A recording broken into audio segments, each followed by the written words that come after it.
Carta de Paulo aos Romanos, no capítulo 16, o verso 19, nos diz: quanto à vossa obediência, é ela conhecida de todos. Comprazo-me, pois, em vós, e quem me sejais sábios no bem, mas simples no mal. Deus e Pai, fale aos nossos corações nesta noite, segundo o teu querer e graça, pelo teu Espírito, em nome de Jesus. Amém. Irmãos, nós estamos chegando ao final de um ano, e este momento para nós todos foi um momento especial dos cânticos, e nós refletimos o que nós fizemos, o que não fizemos, o que fizemos de errado. Vamos refletindo, e faz parte desse fechamento do ciclo. E eu quero chamar a atenção dos irmãos, porque essa reflexão vai nos apontar para a nossa vivência, para a nossa vida prática, para a nossa vida cristã, que nós temos exercido neste nosso momento chamado hoje.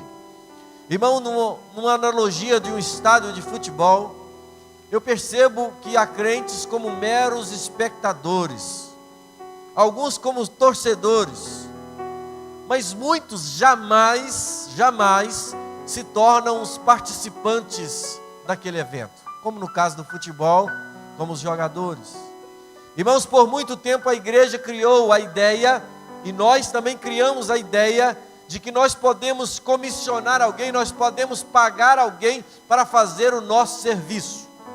Então, esses dias lá em casa, um irmão aqui da igreja esteve prestando um serviço para mim, que eu não sei fazer. Então ele foi lá, ele vai cobrar um valor X, Y, Z, e vai receber e vai fazer o serviço. Para isso eu posso pedir alguém para fazer no meu lugar. Mas tem algo, irmãos, que eu não posso pagar alguém para estar no meu lugar, para fazer o que é meu, o que é parte minha. Irmãos, isso refere-se à nossa vida cristã, à nossa atividade cristã, e que todos nós somos partes da obra de Deus nessa terra. Vejam os irmãos o que o pastor Arlan Pereira de Azevedo escreveu sobre isso. Quando a palavra de Deus fica somente no cérebro, geramos gigantes mentais e anões espirituais. Então nós encontramos pessoas que sabem muito de Bíblia, que sabem muito da teologia, que sabem muito da ciência, mas ele sabe muito pouco de como viver tudo isso que ele aprende e às vezes até mesmo ensina. Paulo está escrevendo essa carta à igreja de Roma, lá pelo ano 57, na sua terceira viagem, e Paulo aos irmãos de Roma deixa claro para eles que eles eram famosos no que diz respeito à fé e que no diz respeito à vida de obediência. Como é que nós temos sido reconhecidos nessa questão chamada obediência? Eu quero falar sobre o tema obediência a Cristo, sua ocorrência, motivação, abrangência e alguns resultados em obedecer a Deus. Primeiramente, como é que ocorre a obediência? Como ela se processa? Como acontece? Irmãos, a obediência acontece, ocorre pela palavra de Deus. Hoje é dia de comemorarmos o dia da Bíblia. O ABCD da Bíblia é obedecer. Então ocorre pela palavra de Deus. A palavra nos diz que o Senhor Jesus Cristo, num determinado momento, sendo contestado pelos fariseus, ele expõe a palavra de maneira sábia e de maneira poderosa. Então a mulher que assistia tudo aquilo disse que a mãe daquele moço, no caso Jesus, era uma mulher bem-aventurada, pois tinha um filho tão sábio. Ao que Jesus respondeu àquela mulher em Lucas 11, 28, antes bem-aventurados são os que ouvem a palavra de Deus e aguardam. Então não é apenas ouvir, é guardar a palavra de Deus. O apóstolo Paulo, ainda sobre essa obediência, no processo dessa obediência, que vem pela palavra, o ouvir a palavra, o meditar na palavra, o viver a palavra, Paulo a Timóteo, segunda carta 3,16, nos diz, nos orientando sobre o poder dela, pois toda a escritura sagrada, pois toda a palavra de Deus, ela é inspirada por Deus, e é útil para ensinar a verdade, condenar o erro, corrigir as faltas e ensinar a maneira certa de viver. Essa tradução na linguagem de hoje, ela expõe claramente aquilo que é a ação da palavra de Deus em nossa vida, nos levando a ter uma vida de obediência. Como vou eu agradar ao Senhor? Vivendo conforme a palavra. O salmista se perguntou: como o mancebo purificará o seu caminho? E a palavra responde: vivendo segundo os preceitos, os mandamentos do Senhor. Ainda o apóstolo Paulo, expondo sobre a administração dos dons espirituais, ele aconselha que os cristãos deviam ser adultos. Os cristãos deviam ter entendimentos, sendo maduros na fé, conhecendo a Deus, em detrimento de uma vida de emoções. Irmãos, nós vivemos dias complicados, que as emoções têm nos dirigido. Nós decidimos muitas vezes por aquilo que eu gosto. E os conselhos que nós ouvimos às vezes na internet, lemos e ouvimos, se você está se sentindo bem com isso, faça. A pessoa, será que vai se sentir bem com isso ou aquilo daí 50 anos? Alguém que acaba de arrombar um banco e tira de lá 1 milhão, 10 milhões, ele deve se sentir muito bem, não é? Quero ver depois quando ele estiver na cadeia, sem dinheiro, aquelas pessoas, não vou dizer os adjetivos, que hoje está proibido de dizer isso, aqueles sujeitos que arrombaram o Banco Central lá no Nordeste, acho que 160 e poucos milhões, e depois começaram a ser roubados pelos amigos, pelos policiais corruptos, por um, por outro, a vida virou um inferno. No primeiro momento foi maravilhoso, mas e depois? Então as emoções não podem nos dirigir. Então Paulo nos diz em 1 Coríntios 14, o verso número 20: irmãos, não sejais meninos no juízo, na malícia, sim, sede crianças. Quanto ao juízo, porém, sede homens amadurecidos. Como nós vamos viver uma vida de amadurecimento, de obediência a Deus? Vivendo a nossa vida conforme a palavra de Deus.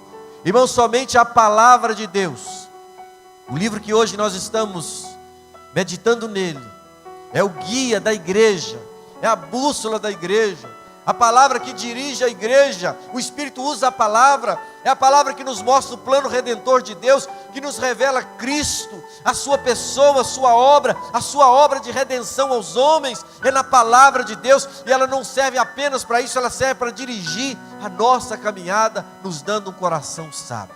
Então, como posso obedecer? Essa obediência ocorre, ela surge, ela funciona a partir da palavra do Senhor. Deixe-me falar um pouco da motivação em obedecer. Como ela ocorre agora, a sua motivação. Irmãos, a coação, o constrangimento não pode fazer parte desse processo cristão, bíblico, divino de obediência. A motivação à obediência na vida do crente, ela ocorre por amor a Deus e não por medo. Às vezes, irmãos, nós cometemos algo que não seja algo lícito ou algo louvável, e então nós ficamos muito mais com medo das consequências de se descobrir aquilo, do que por ferir o amor, a santidade de Deus o Todo-Poderoso.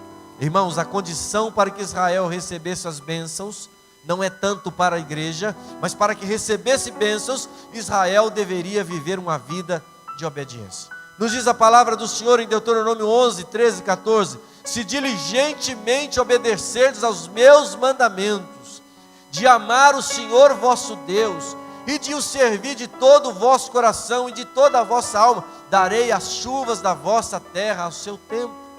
Então, irmãos, nós devemos obedecer, mas obedecer por amor, amor que Deus nos dá.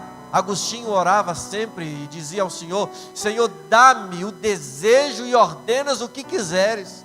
Então Deus mesmo nos dá o amor para amar, o amor para obedecer, e obedecer em amor é o que agrada ao Senhor.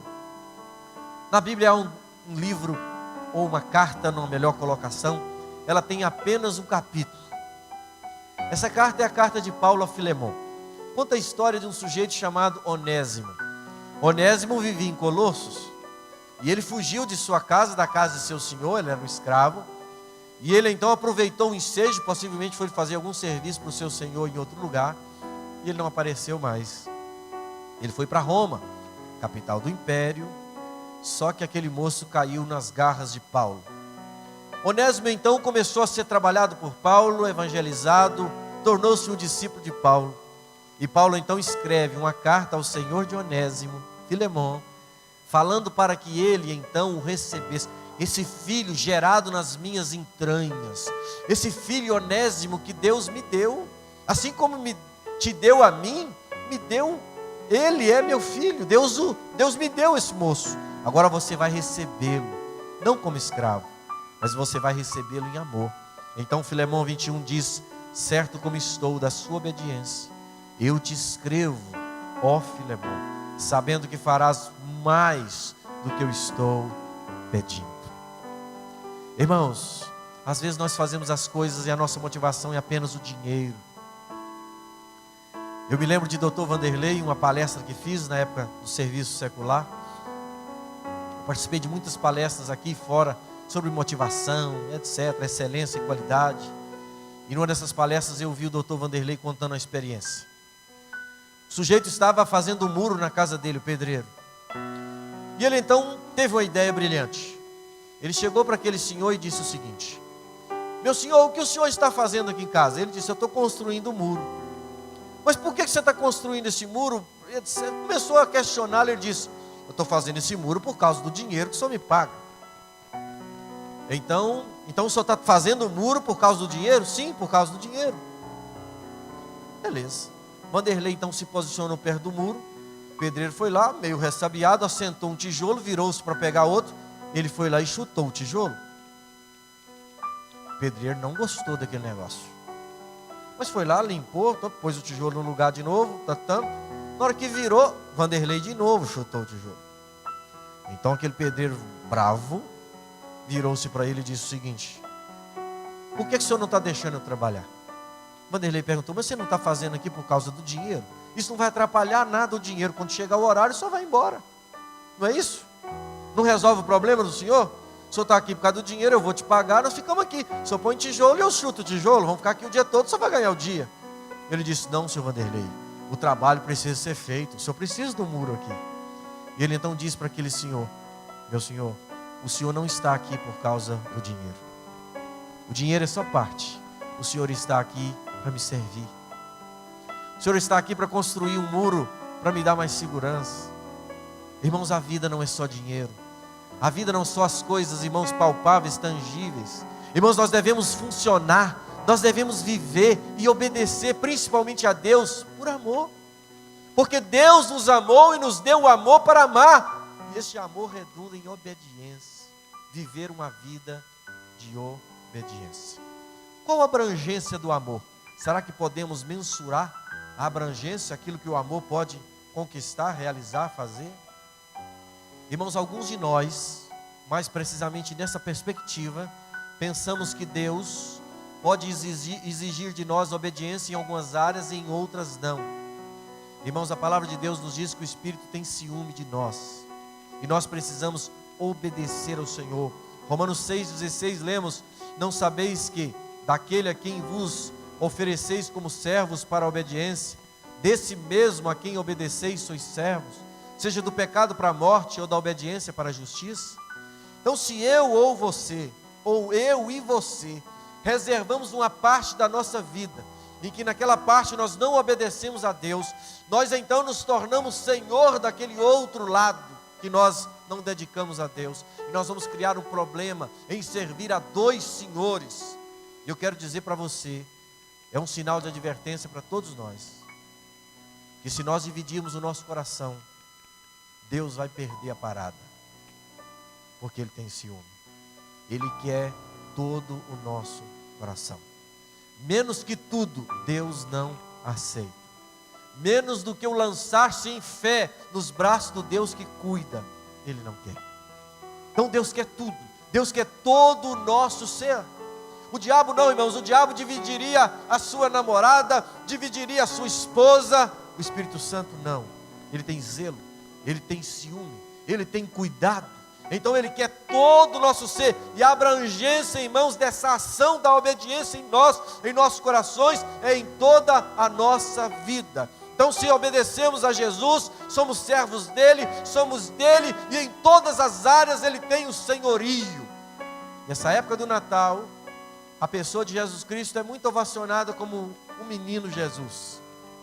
Manjedoura, lâmpadas, mesas fartas. E depois que o vídeo que o Célio me mandou, hoje eu não sei nem se eu vou conseguir fazer nenhuma comemoração, porque dói o coração, não é? pelo menos vou convidar alguém, dividir alguma coisa com quem tem menos do que eu, para poder ter um Natal menos doído, depois do vídeo que o Célio me mandou, e que vocês também vão assistir lá no Zap do PG Segunda Igreja. Mas nós, irmãos, somos do Senhor. Ele precisa ser o nosso Senhor. Então crê em Jesus, o menino Jesus, o Jesus Salvador, mas muitos não querem Jesus Senhor. Irmãos, nós temos que confessar Jesus com a nossa boca, com os nossos lábios, crendo no nosso coração que Jesus é o nosso Senhor. Ele é o nosso Salvador, mas se torna o nosso Senhor, a quem nós devemos obediência, obediência vivida em amor, aprendida segundo a palavra. É isso que nós vemos na vida cristã, assim que funciona na vida cristã, e abrangência em toda a nossa vida. Eu penso que não é só você que precisa fazer essa oração, eu faço sempre.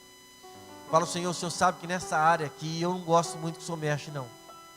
Essa área é uma área que eu tenho prazer nela, que o Senhor fique longe. Temos, todos nós temos. Mas nós precisamos apresentar isso diante do altar, para que o Espírito Santo possa trabalhar em todas as áreas da nossa existência. Paulo ainda aos Romanos 12, o verso 1 diz-nos: rogo-vos, pois. Paulo começa esse texto, irmãos, com um vocativo. Ele está chamando a atenção dos seus leitores. Ele está chamando a nossa atenção hoje, em pleno século 21. Rogo-vos, pois, irmãos, e ele ainda apela pelas misericórdias. Ele diz, pelas misericórdias de Deus. A que fim eu rogo a vocês, pelas misericórdias de Deus, eu rogo a vocês que apresenteis o vosso corpo por sacrifício vivo, santo, agradável a Deus, que é o vosso culto racional, ou uma melhor tradução, o vosso culto espiritual. Irmãos, nós queremos que Deus seja o nosso Deus no espírito. Tem gente que diz assim, Deus quer o coração, o corpo não. Deus quer tudo, irmãos. Todo o nosso ser. Ele quer tocar o nosso coração, a nossa vida. Isso redunda numa vida, irmãos, de separação, uma vida de santidade, uma vida de diferença da vida que o mundo leva, da vida que o mundo ensina, que é uma vida de desobediência. Como ocorre a obediência? A motivação da obediência, a abrangência da obediência em todo o nosso ser. E eu quero falar possivelmente de resultado, ou talvez de resultados desta obediência, dessa vida de obedecer a Deus. Irmãos, a obediência, ela produz bem-estar, seja em qualquer circunstância. Eu alistei 4 aqui difíceis. Irmãos, Pedro faz uma declaração solene, lá em Lucas 5, verso 5. Ele havia tentado pescar. Irmãos, como é chato tentar pescar e não pescar, não é? Eu lembro que eu ia de férias com a família da Alba para um lugar aí, e nós por muito tempo chegávamos lá, pegávamos anzóis, pedaços de anzóis e pescávamos traíra. E depois de um tempo, eu comprei anzóis bonitos, daqueles que fecham assim, uma caixa de anzol, estanho. Eu fiquei bom naquilo. Eu não sei se é o anzol, mas eu e a Alba não pegamos nada. E não foi só lá, em todo lugar que a gente vai, joga aquele anzol, pesca nada. Nada, nada. Então não pescar é um negócio difícil. Imagine se a pessoa viver, irmãos, por conta da pescaria. Mas em Lucas nos conta a palavra de Deus, que o Senhor Jesus chegou para Pedro, e Pedro então, depois que Jesus mandou que ele voltasse para o mar e pescasse de novo, num horário possivelmente impróprio, Pedro então disse o seguinte: olha, mestre, havendo trabalhado toda a noite, nada apanhamos. Aí eu gosto muito dessa adversativa no texto. Diz-nos assim: mas sob a tua palavra lançarei as redes. Ah, se Pedro não tivesse obedecido. Ah, se Pedro não tivesse cumprido. Pedro não foi obediente em tudo, não. Lembra que quando o Senhor Jesus disse para ele sobre o galo cantar, etc., o Pedro, não, comigo não. Aqui não. Aqui Pedro nos dá exemplo da obediência. E a palavra de Deus nos diz que ele fez uma grande pesca, porque ele confiou na palavra do Senhor.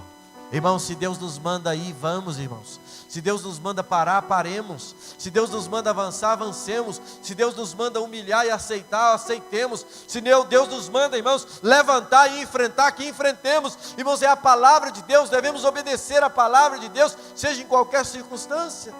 O Senhor Deus poderoso, Ele é poderoso para sustentar aquilo que Ele nos manda realizar. Este foi um momento, digamos, de sucesso para Pedro. Mas a palavra de Deus nos conta momentos difíceis, de prisões, por exemplo.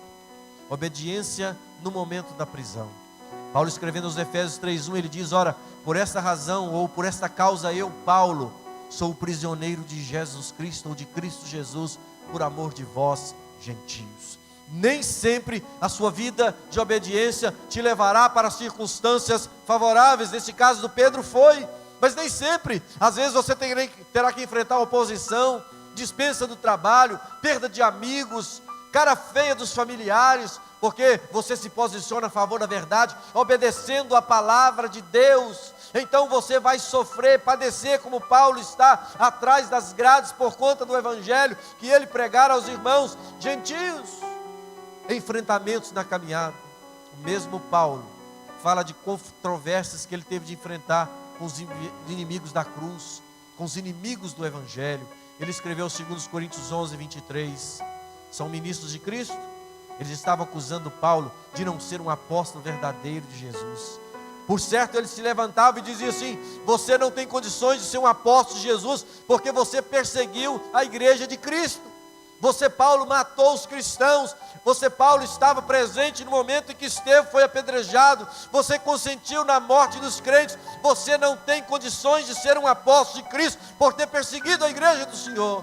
Então Paulo se levanta e diz para aqueles seus inimigos: ora, se vocês pensam que são ministros de Cristo, eu ainda mais, em trabalhos, em prisões, em açoites, em perigos de morte, tudo isso em cumprimento aquilo que Deus havia comissionado a Paulo em Atos 9, de que ele seria a ferramenta especial de Deus para levar o evangelho a muitas nações, a muitos povos.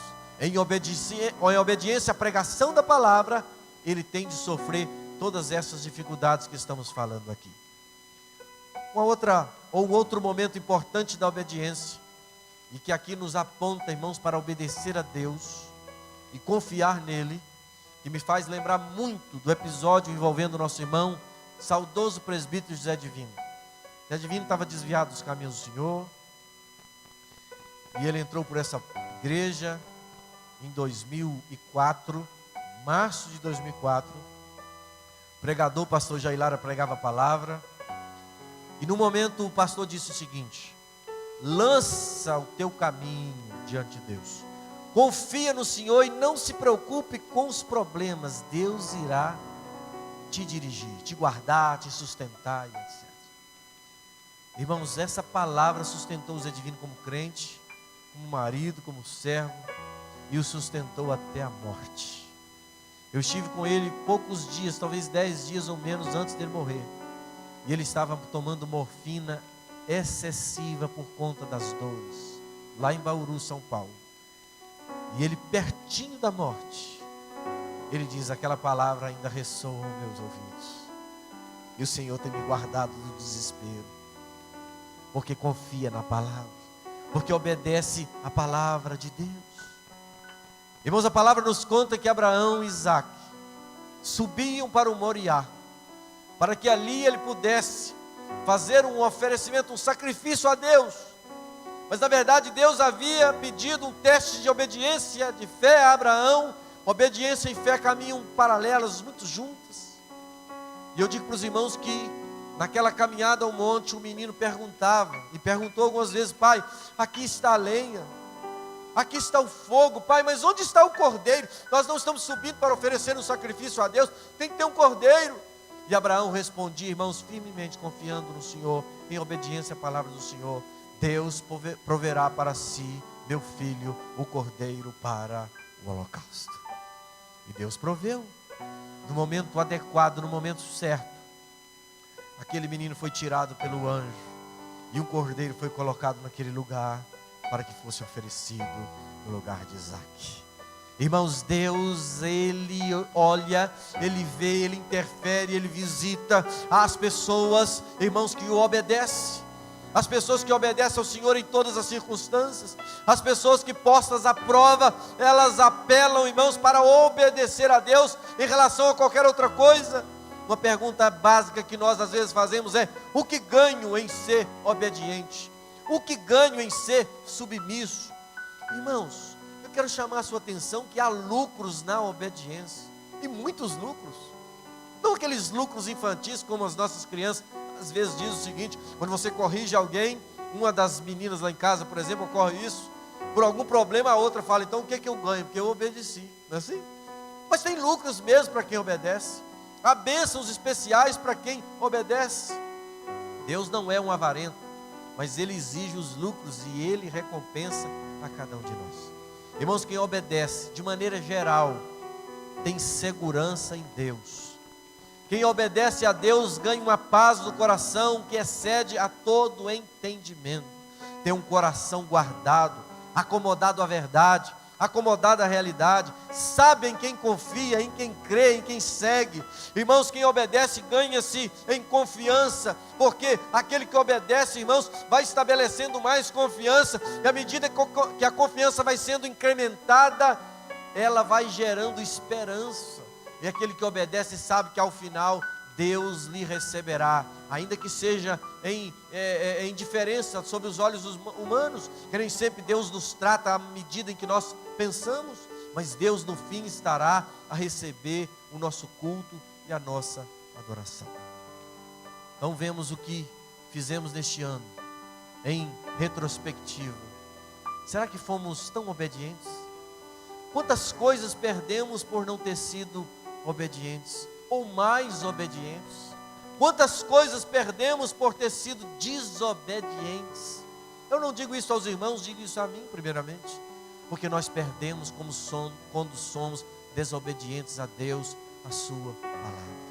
Irmãos, essa obediência a Deus nos protege, essa obediência nos guarda, essa obediência nos faz trilhar caminhos direitos, essa obediência nos faz ter uma vida, irmãos, uma vida de vitória sobre vitória. Então Deus quer inculcar em nós nessa noite uma vida de obediência, filhos que obedeçam aos pais, esposas submissas aos seus maridos, maridos submissos ao amor e à palavra, para amar a sua esposa como Cristo amou a sua igreja. Obediência, irmãos, nossa enquanto igreja à palavra de Deus, enquanto servos do Senhor, enquanto cidadãos.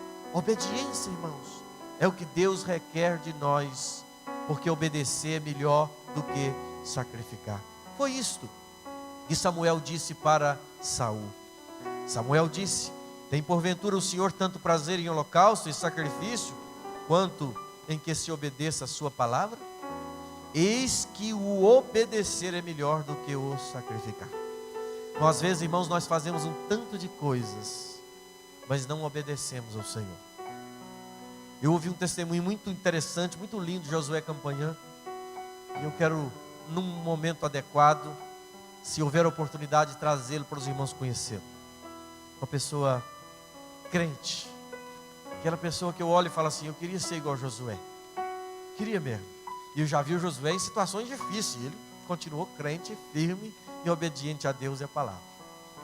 O Josué conta que num determinado momento da sua caminhada, já pastor, Deus disse para o Josué assim: Josué, você prega bem, Josué, você faz seus estudos bem feitos, Josué é um gênio, você escreve maravilhosamente bem, eu te dei um monte de coisa e você as exerce todas. Você já notou, Josué, que nada disso eu te mandei fazer? Aquilo que eu te mandei fazer, principalmente, que é fazer discípulo, você não está fazendo. Na verdade, Josué ouviu de Deus o seguinte: olha, Josué, você recebe as pessoas no gabinete pastoral, você ouve as pessoas, abre a Bíblia, dá conselho, você é bom, inteligente, um sujeito alinhado, seus conselhos são bons, mas você, Josué, você não sente a dor que as pessoas estão passando. Então, irmãos, às vezes nós estamos fazendo uma série de coisas para Deus, sem Deus ter mandado fazer. Ou às vezes não obedecendo, irmãos, cabalmente aquilo que Deus requer de cada um de nós. Eu digo para você que a nossa vida só tem sentido se ela for uma vida vivida aos pés da cruz. Se for uma vida vivida, irmãos, em obediência à palavra de Deus. Irmãos, a nossa família será uma família fortalecida na rocha. Se vivermos uma vida pautada em obediência a Deus, conforme a sua palavra, nós viveremos dias bons, irmãos, abençoados. Ainda que enfrentemos lutas, provações e dificuldades na nossa caminhada, nós venceremos, porque Deus está com os fiéis, irmãos. Deus está com os obedientes. Deus os protegerá, Deus os guardará, Deus os livrará. E por fim, irmãos, reservado a eles está a coroa de glória, para ser dada a cada um naquele grande dia. Então, irmãos, antes do Natal, antes de encerrar esse ano, eu quero que você, eu estou fazendo isso, analise a sua vida de obediência, analise a sua amizade com Deus, analise a sua relação, seu relacionamento com o Senhor Jesus Cristo. E eu te pergunto, será que você tem sido de fato amigo de Jesus? Será que você é amigo de Jesus e Jesus é seu amigo? Que a outra parte é mais importante que a primeira. O Senhor Jesus Cristo, conforme João 15, o verso 14, nos diz assim: vós sois meus amigos, se fazeis o que eu vos mando. Jesus não tem amigo desobediente. Jesus não tem amigo rebelde. Os amigos de Jesus, as pessoas com quem Jesus mantém-se no relacionamento contínuo, são aqueles que obedecem. Eu não digo de que nós viveremos sem, num determinado momento da caminhada, arranhar nossa amizade com Cristo, mas logo voltaremos, porque queremos obedecer ao Senhor. Vocês são meus amigos, se fazem aquilo que eu vos mando. És amigo de Jesus? E Jesus é seu amigo? A resposta você mesmo pode dá-la. Se você faz a vontade de Deus, obedece a palavra de Deus, você pode dizer que Jesus é seu amigo. E se há um amigo de todas as horas, esse amigo é Jesus. Esse amigo, irmãos, que nos visita na madrugada de insônia. Esse amigo que nos visita no momento do medo, do desemprego. Esse amigo que nos visita, irmãos, no momento em que uma cidade inteira está sem água, nas dificuldades da caminhada.